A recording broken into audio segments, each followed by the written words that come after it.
Hey everybody, welcome back. And today I'm a little late to the party. By a little bit late, a lot of bit late.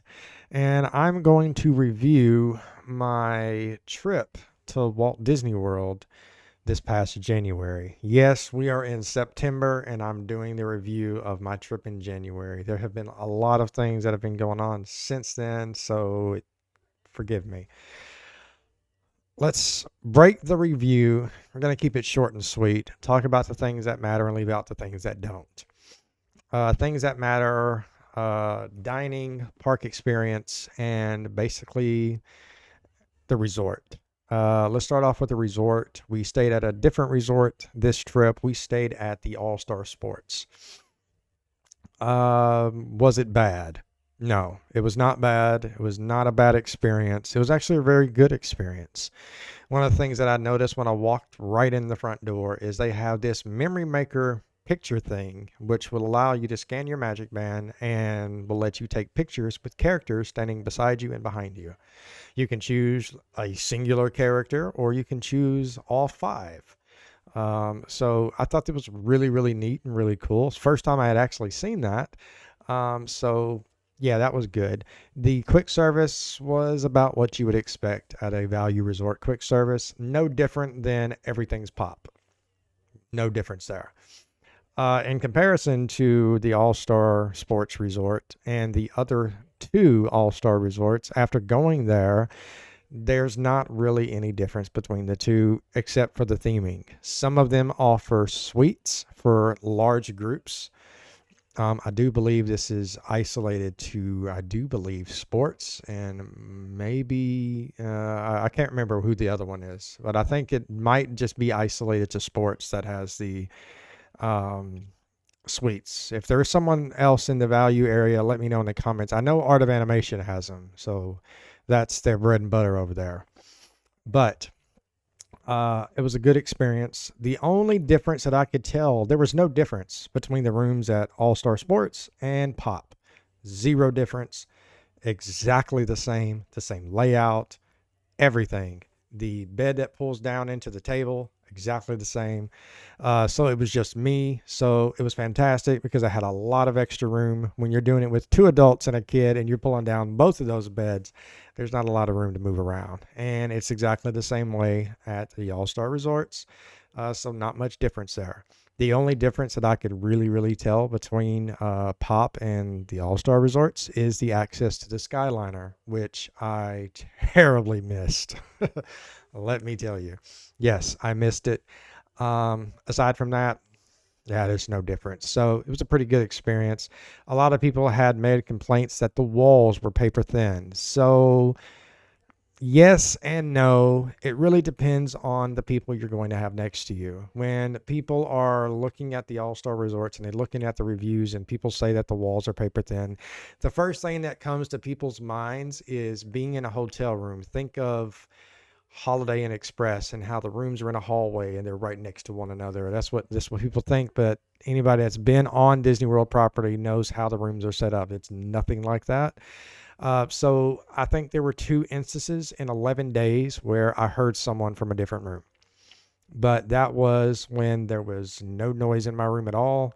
And it wasn't in the middle of the night. It was like at the end of my park day or beginning, right before my park day began. It was never in the middle of the night. It was only just, a couple of kids. You could hear kids, playing and laughing or whatever it is that they were doing. But it really wasn't that big a deal. Like I said, it was only two instances in 11 days. So not a big deal. I didn't hear a full conversation from the people next door. Nothing like that. But I would not recommend, if you're honeymooning, to go stay there. I'm not going to tell you what to do on your honeymoon, but I don't think it's a good idea for a newly wedded married couple to stay at the All Star Resorts. I'm not going to tell you why. You can use your imagination, you can figure it out. So let's talk about dining. There were some really good surprises in terms of dining. Let's also talk about the dining plan. This was my first experience using the dining plan, and I love it. I loved it. I love that some of the meals that I paid for out of pocket. Like I paid for Via Napoli out of pocket, not because they don't accept a dining plan, but because it was just so cheap not to pay for it out of pocket and then use the credit for something else. Um, Restaurants that I dined at that did not accept the dining plan was California Grill. Excuse me, did not accept the dining plan. Shoeless Steakhouse did not accept the dining plan. I do believe those are the only two. Everything else that I ate at, Yachtsman Steakhouse, everything else took the dining plan. Be our guest. We already know that. Steakhouse 71, which I honestly think Steakhouse 71 is probably the best bang for your buck dining place close to Magic Kingdom. If you're looking for a good place to eat and you have a Magic Kingdom day and you have the dining plan, I would highly recommend going to Steakhouse 71. I can make an entire video on how you can feed an entire family with one dining credit per person and make it last. Because the cake there, I'm going to put a picture up on the screen right now. That is the dessert cake at Steakhouse 71. Based on the size of that thing, you can feed easily 2 to 3 people with that. And the way the dining plan works is you get a appetizer or dessert and an entree and a drink. So what I did is I used the dining plan to get my alcoholic beverage, and I just bought the soda I was going to drink with my meal out of pocket, which was like $3. So $3 is a lot cheaper than paying for the alcoholic beverage, which is like $15 to $17. So Steakhouse 71, if you're at Magic Kingdom, you leave Magic Kingdom, get on the monorail, hop over to Contemporary, eat, get back on the monorail, go back to Magic Kingdom. It's straightforward. It's not crazy. And during those times of dinners, as long as it's not like around firework times, you'll be perfectly fine as far as getting in and getting out. I ate dinner there because it's the only time that they sell steak. They don't sell steak at lunch. I know it kind of defeats the purpose of Steakhouse 71, but you only sell steak at dinner. Make it make sense. So, but definitely recommended. We'll be going there twice when we go back next July. So, it was, the food there was fantastic. It wasn't like the greatest steak ever, but it was good enough to make it above some of the other restaurants on property. But I wanted to talk a little bit about that. The snacks. You get snacks with the dining plan. I would highly advise people that are using their snack credits to stay away from popcorn. And it's not that I have anything against popcorn. I love popcorn. And I have a popcorn bucket that I go and get refills for $2. But understand this, you have your snacks for any snack that requires a snack credit. So try to get snacks that are a little bit more expensive. On the $5 to $7, even $8 range, you're getting the most out of your dining plan at that point. If you get something that's only a couple of dollars, it's not really going to matter. And you can just pay $2 to get a refill. At $2 is, you spent thousands of dollars to go to Disney World. Paying $2 for popcorn is not a big deal.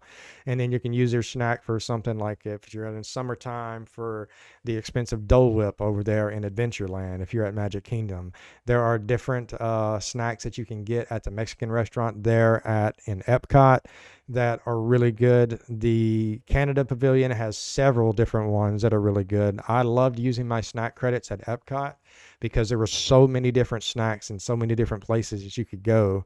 And you didn't really have a lot to choose from at Magic Kingdom. It was, pretty straightforward for your theme park. You had your popcorn, your pretzels, your Dole Whip, and every now and then you'd find something, ice cream or something like that. So, but at Epcot and Hollywood Studios, you have a little bit bigger variety. You get your resort cup with it too. Pretty self-explanatory. I bring my resort cup with me when I go to the park. So that way, when I'm getting back to my resort at the park, I can go there and fill it up and take it back to my room. That's just what I do personally. You don't have to. I don't eat breakfast in the mornings there because I'm not wasting any dining credits on breakfast when I can just grab a muffin, a bottle of orange juice, and go. That's just me. Small breakfast and go is how I always roll. And then big lunch, big dinner. Let's talk about dining. I want to talk about quick service for a moment because there were several new places of quick service that I tried that I was actually really, really surprised on how good they were. The number one place that I enjoyed eating at, I ate at 5 different times, is the La Cantina in the Mexican restaurant quick service area in the Mexican pavilion of Epcot has some of the best tacos on planet Earth, I personally think. For a quick service credit, you get 2 tacos, rice, beans, I mean, the whole shebang. It's fantastic. And like I said, I ate there 5 different times, all 5 days at Epcot, and I ate there because it was that good. So, yes, that was something that really stood out to me. One of the things that I enjoyed more than anything was after filming Magic Kingdom fireworks, instead of doing like all the other schmucks in the park and trying to leave, I proceeded to go the opposite direction. By opposite direction, you're looking at Magic Kingdom. Say we're looking at Magic Kingdom right here. We're seeing Cinderella Castle. We just finished the fireworks. Behind me is Main Street, USA.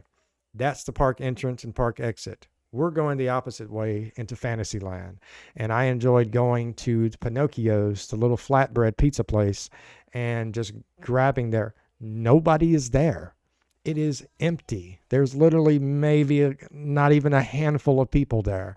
And so I got me a nice, good freaking flatbread, sat there, was able to get the window seat to see into It's a Small World and just enjoyed the ambiance and enjoyed my food. By the time I finished my food, the large crowds that was trying to leave the park after the fireworks is gone. Granted, right now it's a little difficult to do that because now they have the nighttime parade show. So it'll buy you some time to get out of there. You should be able to go eat there and then get back to a good parade spot for the nighttime parade. But definitely something I enjoyed and definitely a gem of mine that I enjoyed doing personally. I don't need to talk about Casey's Corner.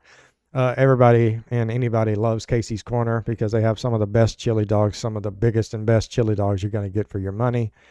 A restaurant that I ate at that really stood out, Tony's at Magic Kingdom. It was something new, and it honestly wasn't anything special, but I don't think it's intended to be. I think it's just intended to be a restaurant. It felt like a quick service restaurant with table service benefits. It's in its own restaurant, but the menu is set up like tables, like quick service. So think of it as you're eating quick service. The food there is quick service price. I think I paid $35 for my meal altogether. So it's right around quick service pricing on your meals. You can get you some of your cocktails if you want to, but it's nothing like it's great. But if you want to get out of the crowds and out of the heat and you just want to kind of sit down and relax and enjoy a meal, but you don't want to pay an arm and a leg, this is a good restaurant to go to. They even have a chili burger, which no, I haven't tried. Doesn't really sound appealing to me, but those are the quick services that really, really stood out to me.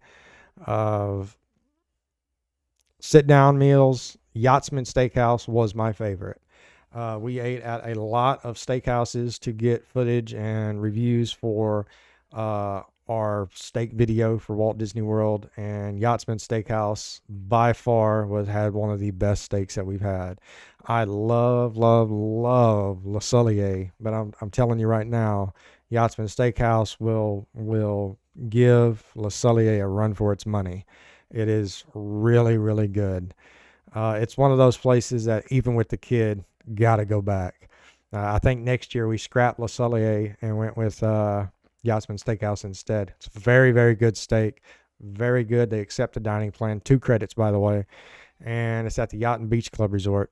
So if you're going on an Epcot day and you want a nice dinner, but you don't want to go to Le Cellier, you can always go to Yachtsman Steakhouse. You just leave the park and follow it. That's all you got to do. Just follow it. Keep walking. You'll see Yacht and Beach Club Resort. Go in the doors, make a right.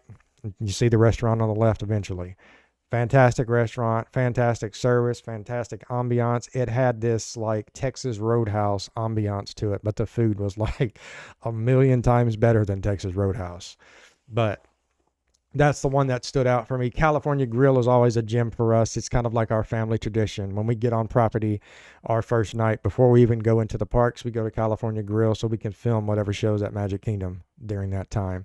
So that's something that I've continued to do. That's something we'll do next year and continue to do. But yeah, let's talk about overall experiences with the parks. There was one instance in the parks that was a complete and utter disaster, and that is Multipass. Multipass is by far one of the biggest letdowns that I found during that time. Now, only for half of my trip, not the entirety, but just half of it. So the first half of my trip, it was still considered to be peak season. So you can understand my frustration with it. The second half of the trip, it was doing like the Run Disney, where the people come in and run in the parks. Good for them. I view running as exercise is not fun for me. No, but more power to anybody else that wants to do it. But it lowered the crowds during that time. So it wasn't that bad. During the peak season, the first 5, 6 days, we made our 3 Lightning Lane reservations 7 days out. After that, we couldn't reserve anything else. Nothing. Not a single ride. Not a one. Could not reserve anything because everything was fully booked. After that 5, 6 day window, and we were on the back end of our second half of our trip, we could use it normally. We were able to reserve and reserve over and over again, and it was perfectly fine. Well, so if you're going during peak season and you're going to get multipass, you can probably expect to be able to reserve the 3 rides that you reserved 7 days out, and that's going to be it. If you're going to get your single pass, you need to get your single pass on that 7-day window, because if you wait until the day you go to the park or when you arrive on property and it's during peak season, there is a 99% chance it will not show up. It will be gone. You won't be able to get it. So the best thing to do is to find out how much the price is going to be, put your money back for it, and pay for everything all at once.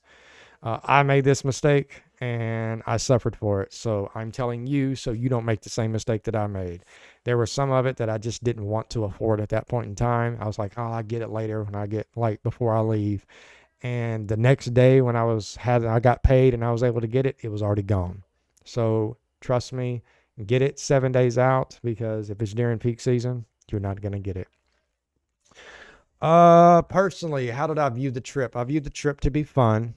It was a solo trip. So there were parts of the trip that were really boring. Most of the trip was really boring. Most of the trip was kind of like I found out that through most of the day, I was just kind of sitting there getting on stuff, but I really wasn't excited to ride it. I was like, oh, well, I reserved this. Let me ride it. Okay, I need to get a video of this ride. That was the only reason. The only ride that I enjoyed riding over and over again was Soaring, Guardians of the Galaxy, and Tron. Everything else was just kind of going through the motions. And it's nothing against Disney World. It's that I have an extremely high tolerance for thrills and rides. Disney World does not give me thrills and rides for the kiddies. And believe me, Asher, taking him there to that place makes it a really special trip. Going by yourself, not so special. But I wasn't there for the rides, and I wasn't there to enjoy the parks. I was there to film fireworks mainly. And I think I ended up spending right around 26 hours waiting for fireworks during the 11 days that I was there. 26 hours. 2 spots at Magic Kingdom required me to be there 4 hours before the show started. It is horrible, let me tell you. But I can't factor that into the overall trip. The overall trip was still good. We achieved what we needed to. We did what we set out to do. So it was a successful trip. So good trip, good way. Good job on Disney for, being Disney, I guess. I'd rate this trip probably about a good 7 out of 10. And it's only a 7 out of 10 only because the kid wasn't there. It has nothing to do with them. It's just me personally. I enjoy seeing his reaction and seeing all the joy and excitement on his face, which makes my day better, which brings joy to me. But me going there solo is just kind of, during the day, it's kind of like, yeah. But once the nighttime hits and we're getting closer and closing in on fireworks, that's when you can kind of see the shift of, personality and, everything emotional is changing differently. So that's just me personally. So 7 out of 10 trip. Great job. Can't wait to go back next year with the kid. He's super excited. So that's going to do it for this review. If you haven't already, hit the subscribe button. Leave a thumbs up. See you in the next one. Peace.